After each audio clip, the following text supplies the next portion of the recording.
आप सभी लोगों का हमारे YouTube चैनल में स्वागत है।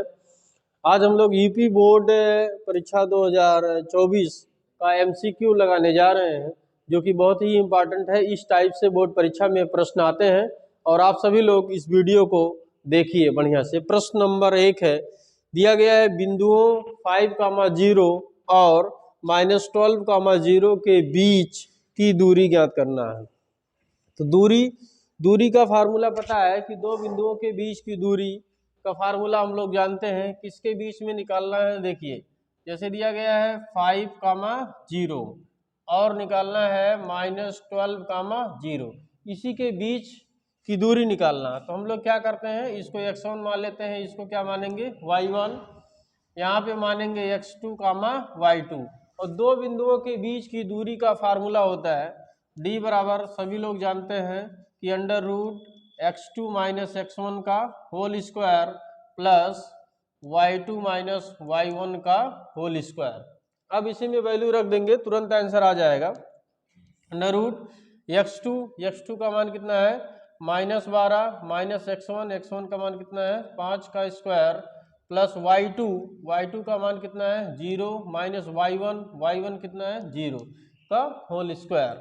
अब यहाँ देखेंगे तो -5 -12, तो 12 और 5 कितना हो जाएगा -17, 17 का वर्ग प्लस 0 का वर्ग करेंगे क्या हो जाएगा 0। हम लोग जानते हैं किसी भी निगेटिव संख्या का अगर वर्ग करते हैं तो पॉजिटिव हो जाता है, अर्थात √-17 का वर्ग करेंगे 17 17 289 और 289 का वर्गमूल कितना हो जाएगा 17। तो कौन सा विकल्प सही हो जाएगा बच्चों, डी। कौन सा विकल्प सही होगा, डी। तो दो बिंदुओं के बीच की दूरी का सूत्र याद रखेंगे, डी बराबर √x2 - x1 का whole square plus y2 - y1 का होल स्क्वायर। अगला सवाल नंबर 2, देखिए बिंदु P -6,8 की मूल बिंदु से दूरी ज्ञात कीजिए। ऑप्शन दिया गया है 8, 2 √7, 10, 6। अब इसमें समझने वाली बात है, यहाँ पे लिख दिया गया है एक लाइन मूल बिंदु। मूल बिंदु का मतलब सभी लोग जानते हैं 0,0। जैसे एक बिंदु दिया गया है -6,8 और दूसरा मूल बिंदु का मतलब क्या हो जाएगा 0,0। अब पहले कोऑर्डिनेट को लिखेंगे x1, y1, दूसरे को लिखेंगे x2, y2 और दो बिंदुओं के बीच का दूरी का फार्मूला लगाएंगे।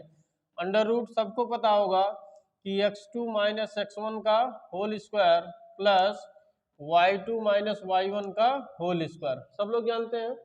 यहाँ फार्मूला लगाइए, √x2 का मान देखिए क्या है 0 माइनस x1 का मान देखिए -6 है, -6 है, माइनस पहले से लगा क्या हो जाएगा प्लस 6 का वर्ग प्लस y2 का मान कितना है, y2 का मान यहाँ पे कितना है 0 माइनस y1 का मान कितना है 8, इसका क्या हो जाएगा होल स्क्वायर।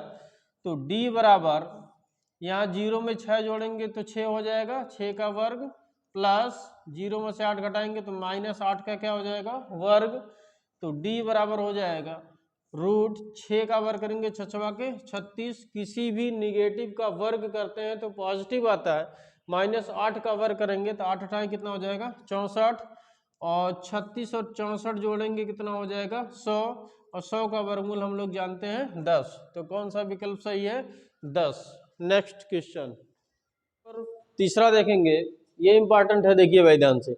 बिंदु -3,4 की x अक्ष से दूरी बताना है।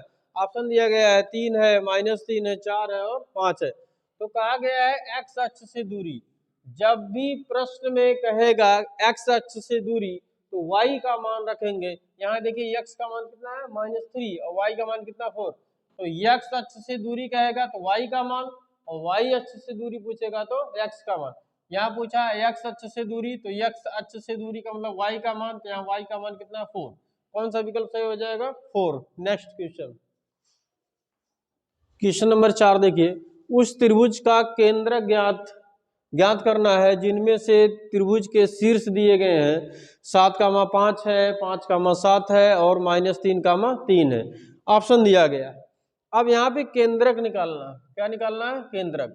3 बिंदु दिए गए हैं तो केंद्रक कैसे निकालते हैं, देखिए पहले बिंदु को मानेंगे x1 y1, दूसरे को मानते हैं x2 y2, तीसरे को मानेंगे x3y3।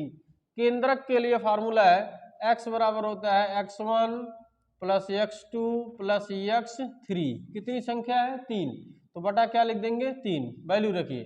x1 का मान कितना है? 7, x2 का मान कितना है? 5, x3 का मान कितना है? -3। बटा क्या हो जाएगा? 3। सॉल्व करेंगे तो 7 5 12, 12 में से 3 घटाएंगे कितना आ जाएगा? 9। तो 9 बटा क्या हो जाएगा? 3। तो 3 त्रिक का 9। यहाँ देखिए यक्स में पहला मान कितना आ गया? 3। तो और विकल्प में कहीं 3 है ही नहीं है, यहाँ 3 नहीं है तो कैंसिल। यहाँ पे 5 है तो 3 नहीं है, कैंसिल। यहाँ भी 3 नहीं है तो क्या हो जाएगा? कैंसिल। इसका मतलब कौन सा विकल्प सही हो जाएगा? पहला। हम लोग यक्स के मान से ही पहला वाला विकल्प क्लियर कर दिए।